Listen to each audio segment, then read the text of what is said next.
So pwede naman natin taniman ulit yan. And bali dito sa puno na ito mga ka-farmlat, based sa turo ng locator natin. So mula dito sa puno ng nyug na to, tatawid yan doon sa may kiling na puno ng nyug na yan, and babaybay naman siya dito. Ayan. So yan yung sakop ng property. Ito yung source ng tubig dito mga ka-farmlat. So dito sila kumukuha ng tubig, panlaba, pang CR, and yun. So possible ito na rin yung ginagamit nila dito sa rice land. So pwede natin gamitin ditong bilang patubig sa rice land. So ipapump lang natin yan para magkatubig yung rice land natin. Ayan, so itong mga ka-farmlat, so itong karatig nito, itong isang portion na to, pwede natin i-develop na mini fish pan yan kung sakali man.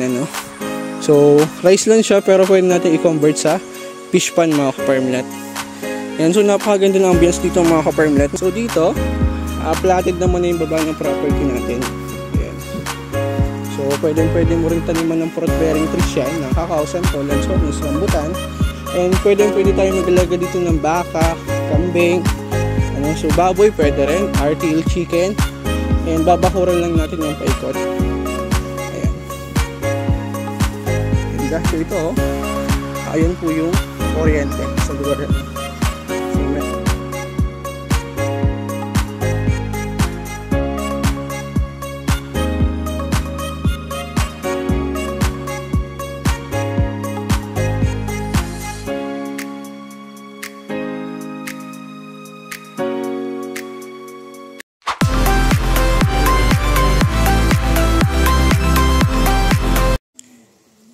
Good evening mga ka-farmlat. Ayan, so new property po tayo today. Bali ang location po nito is Santa Elena, Camarines Norte. So bali boundary po ito ng Calawag, Quezon at Santa Elena, Camarines Norte na dating Calawag. So yun mga ka-farmlat, bali ang location, ang size ng property natin is 1.5 hectare. So dito siya mag-start sa muho na yan, pero ang nasa title po niya is 2 hectare. So bali kinat lang yung half hectare para sa tenant. So bali 1.5 hectare. So dito siya mag-start. Ayan, bali, along barangay road ito mga ka-farmlat, cemented barangay road po yan. Ayan, so bali ito yung frontage niya. Medyo, ang structure po ng lupa natin dito is medyo hilly, pero banayad naman po yan. Ayan, kung mapapansin nyo, ayan, halos puno po yun ng puno ng nyog, may saging, and may dalandan po. Ayan. So, lakarin natin yung frontage niya mga ka-farmlat. Ayan, so may portion siya na rough road, pero maliit na portion lang yung mga ka-farmlat. So, from National Highway, nag-drive lang po tayo ng almost 10 to 15 minutes going sa property, and almost 15% lang po yung rough road niya. And all cemented naman po yung daraanan natin. So going sa property yung mga ka-farmlat. Ayan. Bali ito yung portion na rough road niya, pero ang good thing naman dito mga ka-farmlat, so matigas po yan. Kung mapapansin nyo, may tambakin na bato, kaya kahit umulan, hindi po mababalahura yung sasakyan mo. Ayan. So ito yung frontage yung mga ka-farmlat. Estimate natin, nasa almost 70 meters po yung frontage niya. So ito mga ka-farmlat ay based lang dun sa tinuro ng locator natin. Pero lalabas naman yung sukat niyan once na ma-relocate yung property. So dito slight hilly po yan na halos punuin ng puno ng saging. Ayan. So sakop pa siya ng property, and dito lang tayo dadaan sa gilid. Ayan, pababa. And may kapitbahay ka na rin po dito, kaya hindi na liblib yung lugar. Ayan. And so bali din tayo nag-start mga ka-farmlat, and papasukin natin yung rice land ng property. So bali 1.5 hectare po ito, and may portion siya na rice land. Ayan. So ito na. So bali slight hilly lang po itong portion na to. Ayan, kaya kahit all this ka na, so kayang-kaya naman po. Ayan. Hindi naman siya matarik.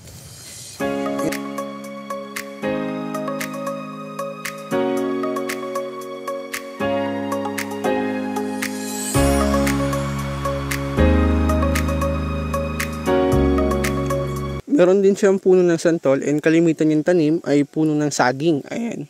Kung mapapansin nyo. So sa saging mga ka-farmlat, estimated natin is nasa, I think mga 1,000 or more yan. Kasi kung mapapansin nyo, halos dikit-dikit yung puno ng saging niya. And ito. So ito po yung nyog sa property. So yung nilalakaran natin mga ka-farmlat ay sakop po ng property based dun sa turo ng locator natin. So dala pa natin yan, yung nyog na yan. So tatawid naman yan sa kabila. Yan yung portion ng rice land na yan. So yan po yung sakop ng property. Ayan. So pababa tayo. Yan, so panalo pala na itong mga ka-farmland kung naghahanap ka ng retirement place at the same time, investment na rin para sa family mo. Ano? Kasi yearly, nagtataas ang value ng property, lalo na if nagkakaroon ng development sa lugar. Ayan. So, bali ito na yung rice land yung mga ka-farmland. So, sa ngayon, hindi siya nag-ooperate. Ayan, ka-harvest lang pala, sorry. Ayan, so sa ngayon, ka-harvest lang nila. So, pwede naman natin taniman ulit yan. Ayan, bali dito sa puno na itong mga ka-farmland, based sa turo ng locator natin, ano. So, mula dito sa puno ng nyug na to, tatawid yan doon sa may kiling na puno ng nyug na yan, and babaybay naman siya dito. Ayan, so yan yung sakop ng property. Yan yung kabila niyan, para po dun sa tenant, ano. So, bali, although sakop siya ng property, so bali yan po yung kinat na half hectare para sa tenant, and bali yung the rest, so yan na po yung sakop ng property. Ayan. So, sa rice land niya, may nasakop siya na 1, 2, 3, 4, 5, 6, 7 ito. So, meron siyang meron siyang nasakop na 8 pitak ng rice land mga ka-farmland. Ayan. So, panalo to mga ka-farmland. Nandito na lahat, ano. So, kung may farmland ka na, may rice land. At the same time, along the road yung property, ano. So, sa ngayon, bihira tayo makahanap ng ganyang property ngayon. So, kalimitan, may mga binibenta dyan, malalayo sa kalsada. So, meron nga, kaya lang yung presyo, ginto na rin, ano. So, maganda dito mga ka-farmland. Maganda yung property, and mura lang po yung presyo, ano. So, affordable to mga ka-farmland. Napakamura lang ng property natin. Ayan.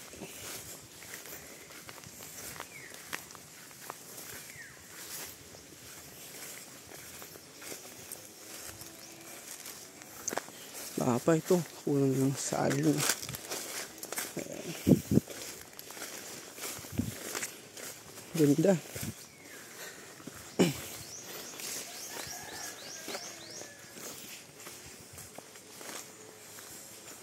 Ayan, so dito naman, meron siyang balloon. So, bali ito po yung source ng tubig dito mga ka-farmland. So, dito sila kumukuha ng tubig, panlaba, pang CR, and yun. So, possible, ito na rin yung ginagamit nila dito sa rice land, ano.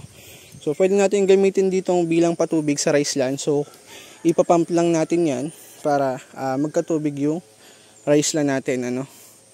Ayan, so ito mga ka-farmland, so itong karatig nito, itong isang portion na to, pwede natin i-develop na mini fish pan yan kung sakali man, ano.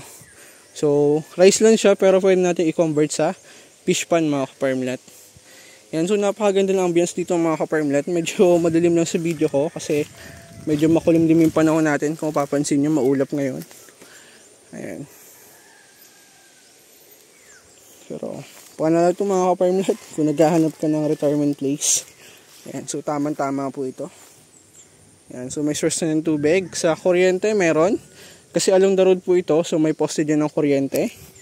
And sa signal mga ka-farmland, may signal din dito ng cellphone, ano.